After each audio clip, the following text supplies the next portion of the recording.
think I probably took like a 20-minute nap, but mostly just like sat, refilled water, ate. There was another group of campers at the tent site still, and they were like starting to wake up, and I was chatting with them a little bit. They were like, "Oh, we saw your stuff, and like we weren't sure if you were ever going to come back." So it was nice to kind of like take a little bit of a break. They offered me food, which I had to turn them down. Those guys were really nice, but yeah. So I left the Wedgebrook campsite at 7:30. My last day, I've got about 35 miles with 10,000 feet of vert to left to finish it out, and I've only got. Let me see here. I've got the food I have remaining is 8 gels, 1 200-calorie packet of Tailwind, and 1 200-calorie goo protein shake. All right. That's all I've got. 1,200 calories for a 35-mile day, and I'm already and like I'm starving to start. Yeah, like, you're already in a already deficit. really hungry. Yeah. Huge deficit. And so I basically plan, like I like sift through my gels. I've got like 8 gels. Gels are my go-to thing, right? I've got 8 gels left. Like 4 of them have caffeine and 4 of them don't. So I'm like, okay, save the caffeine for when I really need it. And just like tried to ration. Basically my plan was to like ration those 4 gels between now and like when the sun went down that day. Later tonight, and then use the caffeinated gels after that on the big climb. The big climb up to Whiteface was sort of. I was looking ahead to Whiteface, and I was being like, I got to make sure I have some fuel for when I do that last big climb. But anyway, so I kind of tried to ration my food as best I could, but basically I'm just like going, empty stomach. Leave the campsite at 7:30, up to Wolfjaw Notch. Have to tag Lower Wolfjaw now. So, so I do that. It only takes me like, it's like 15 minutes each way or something, which is like not too bad. I even kind of ran the descent from Lower Wolfjaw a little bit. And like it didn't completely hurt terribly, but it was not pleasant. But so I'm after tagging Lower Wolfjaw, I'm at the Wolfjaw Notch at 8:15. And then just like a long descent down into like the Johnsbrook Valley by the Johnsbrook Lodge. And then another massive climb up to Big Slide. I was just grinding that whole time. And I hit that. I think I really nailed that climb. Like I haven't actually looked at like stats, but I felt like I was just flying. I was just trekking pole, like big step, like leaning into my quads the whole time. Felt really good actually going up that climb. Got to summit of Big Slide at 10:30. Then, the weather that day was like not as nice, a lot cooler, overcast and windy. And it was like spitting a little bit of rain at this point. I remember like the summit of Big Slide, I went up there without a rain jacket. And like when I got to like the very top of the summit where it's like kind of exposed, I was like freezing. And so anyway, and then I kind of start descending via the Brothers Trail. And like right as I reach the spot where I'm going to bushwhack from the Brothers Trail over into, over towards Porter, which is like the longest bushwhack of the trip. It's like 2 to 3 miles or something. And I've never scouted this bushwhack before. I've just read about it. And it starts raining, like right as I leave the trail. It was like perfect timing. So anyway, I kind of like just slip and slide through like really wet underbrush. And like, I got, again, just like totally soaked going through that bushwhack, which is kind of like, it's like the way I did it, at least it's like kind of rolling at first, like sort of flat with just like some gentle ups and downs until you get to like the base of Porter where there's some like pond, there's some like wetlands. And then you cross that like pond. And then originally my plan was to kind of traverse around the pond and then kind of go up to the right and catch the Little Porter Trail and then follow the trail all the way up to the summit. But as I was there, I made a slightly questionable game time decision to just like crash bushwhack straight up Porter. I don't know if it was the best decision, but that's what I did. I just like, stumbled and slipped through and it's like so thick and wet. It was just absolutely miserable. That was my all-time low of the hike was right there. I was like, I was like, struggling to like squeeze through like the really thick trees and, like just not getting anywhere, it felt like. But finally I make it up to Porter. It was I think 3 hours, a 3-hour bushwhack basically from like 11:45 was when I left the Brothers Trail. And then I reached the Porter Summit at 2:23. And it's cold and wet and windy up there. It's not really raining super hard, but it's still just like kind of spitting. And I stopped and like addressed that was the thing. That climb was what finished my feet. It was like, cause the underbrush was wet. And my feet just were soaked that entire time for like 3 hours straight. And that just ruined my feet. Like got a bunch of new blisters, maceration. My feet were really in dire straits. So I stopped on the Porter Summit and like kind of taped them up as best I could, but I was basically just like, I'm going to push through it at this point. Cause I can like smell the end. Absolutely. I know it. You're close.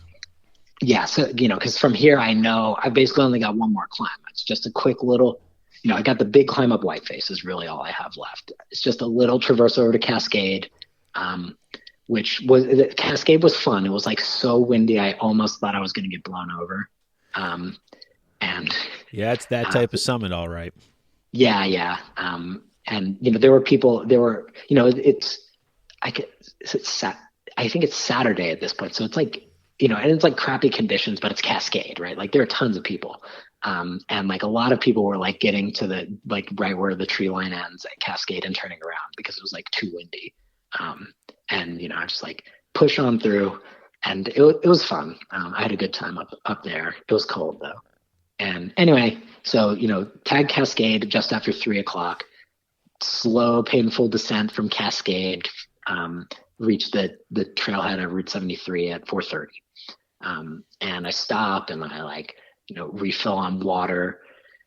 This is when I called my wife and I was just like talking to her and being like, this is where I'm at. Like, I'm probably going to finish at whatever time. And like, I'm dead. I'm starving. Please bring me food when I finish. Like, and yeah. And then I just like walk, I just walk on Route 73 for like the next, I don't know, 5 hours almost. Yeah, probably because you're walking down Route 73 to River Road and then down all the way down River Road to Connery Pond. It's a long walk. I mean, I think it's like at least 10 miles. I was walking and felt fast. I was probably doing almost 3 miles per hour walking. I was just walking, just trying to move my arms and legs as quick as I could. I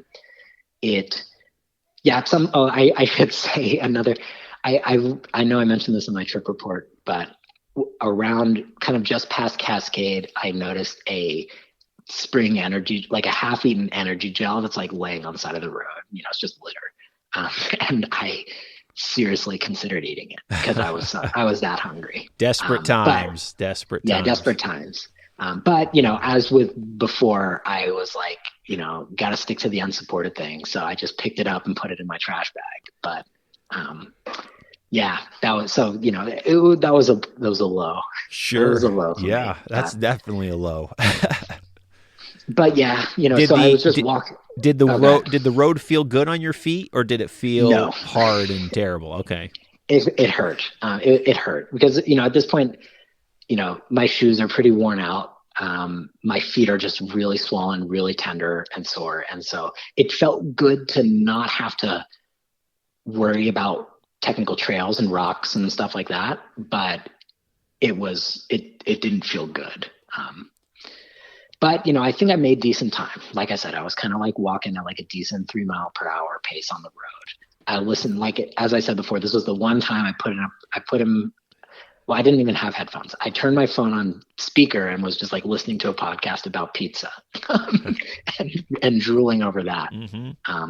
But yeah, I just followed the road. I know some people in the past have kind of cut across, like not gone all the way down on 73 to River Road, but like cut across through the golf course or something. But I just stayed on the roads. I just went 73 to River Road, then up to 86, and then over to Connery Pond. It was like starting to get dark as I sort of like reached the end of Connery Pond Road and started into the trail. That was like it's like 8:15 at that point where I reached the end of Connery Pond Road.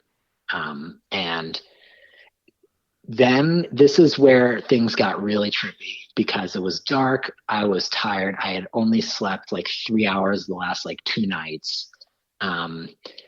I just felt like I had this really great sense of deja vu. I've never done this trail before, the Connery Pond to Whiteface Landing and up to Whiteface. Yep. Never done it before, but I just had this like extreme sense of deja vu the entire time. I was like, oh, I know this trail, like very familiar. Like I love this rock.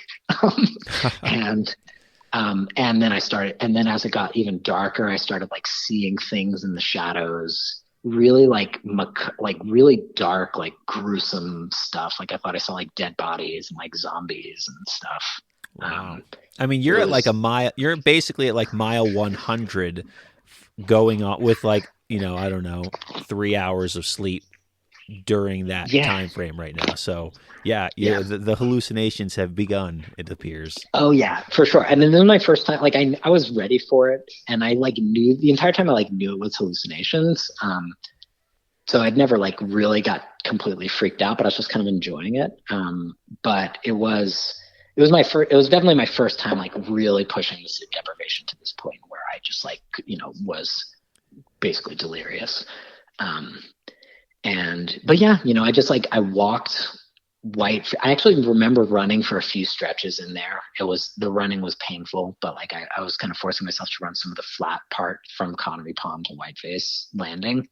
And then interspersed with walking, and then I hit Whiteface Landing, and I know I was like, okay, now it's just like, this is it. This is the last big climb. And funnily enough, the climb doesn't really start right away. Went from where the trail turns right onto Whiteface Landing, it's still like pretty flat. And I was like very frustrated with that because I was like, I'm ready for the climb. Like, where is it? It doesn't really start climbing until you get to the lean-to, and then from there it just shoots straight up. Yep. And it was wet, because it had stopped raining by this point. But it was just, it had basically rained all day, and I get the sense that Whiteface in particular gets a lot of rain, as even compared to some of the other high peaks. Maybe that's not correct, but that was kind of how it felt to me, because everything just seemed like really damp and mossy, and and misty.